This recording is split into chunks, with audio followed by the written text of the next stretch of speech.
500 million, it's an awful lot. How quickly have we seen this escalation? What's been driving this growth? We've seen a number of global events around the world drive the growth of Hotspot Shield.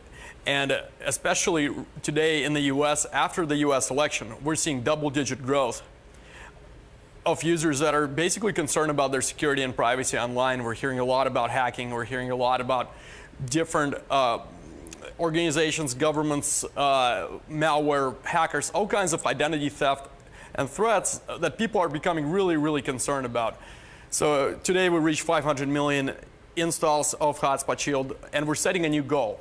And our new goal is to reach 1 billion people in 2018, in the next 2 years. And where is that growth going to be coming from? Because just initially it was perhaps more oppressive regimes where you really saw this take off, the Arab Spring, as we talk about in the Middle East, the Hong Kong protests. But now is the growth going to be driven by developed nations that perhaps people are just more worried about their own data? I think in part it's going to be driven by developed countries. We're seeing the US as one of our top countries today. And as a matter of fact, if you look in the iPhone, Apple App Store, we're the number 26 most popular application today.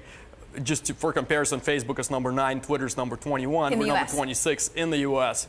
Oh. So massive growth, and it really started to escalate after the election and continues to grow very, very quickly. So I do think developed countries will be a growth area, but I also think developing countries will continue to grow as well, because we're going to see a major trend of 5 billion users coming online in developed countries, from feature phones to smartphones, and they're going to need security, and they're going to need privacy, and they're going to need internet freedom, and those are the key pillars to our business and our mission. Well, without geeking out entirely, give us a sense of how this technology works. It's incredibly simple. You download Hotspot Shield onto your phone or computer or tablet. You click one button, connect, and it runs in the background, and every mobile app you use, every website you visit, every email you send will go through our secure servers, will be encrypted, and your identity will be private. And what we see is that a lot of users may not care about privacy all the time. But we see that almost all users care about privacy about 20 to 30% of the time. And that's when it comes to things like health, wealth, family. There's a lot of things that people simply want to protect. And you know, there's a saying, we have nothing to hide, but I always say we have nothing to hide, but we have a lot to protect. And 1 billion is the aim by 2018. How do you support that across your servers? There's going to be a lot of investment needed? Yeah, so, you know, it's an interesting question. So we have massive growth, just organically, users downloading Hotspot Shield from the Google App Store or the Apple App Store from our website.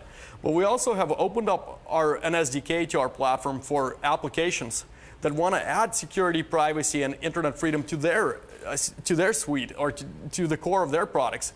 They're integrating our SDK, and we're going from being an application to really being a platform that powers many applications. Can you name companies that are coming to you for help? I don't know if we want to name specific companies, but I can name a couple of sectors. One is the security sector. Antivirus applications are incredibly interested in protecting users' identity and data. They don't. Today they protect the phone or the computer, the actual device. AnchorFree protects everything that happens online. And so a lot of the antivirus applications are integrating our SDK, our technology, into the guts of their apps to protect users on public Wi-Fi networks, at a Starbucks, at an airport, and to protect user privacy as well. That's one sector. The other sector are social media apps and news applications that are frequently blocked in parts of the world, in China or in the Middle East or in Turkey.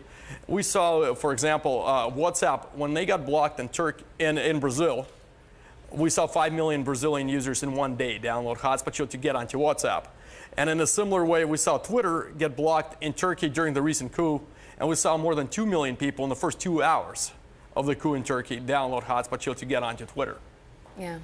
It's a fascinating growth story, and we wish you well. Come back when you are on your way to be hitting that 1 billion mark. And yeah, it's a sort of sad state of affairs that we have to be so worried, but at least we can be downloading such apps as and when we need. Well, it's interesting that the 3 companies so far that have reached 1 billion users have all been in the business of selling your data: Google, Facebook, and Yahoo. And I think the next wave of companies that will reach 1 billion users will be in the business of protecting your data.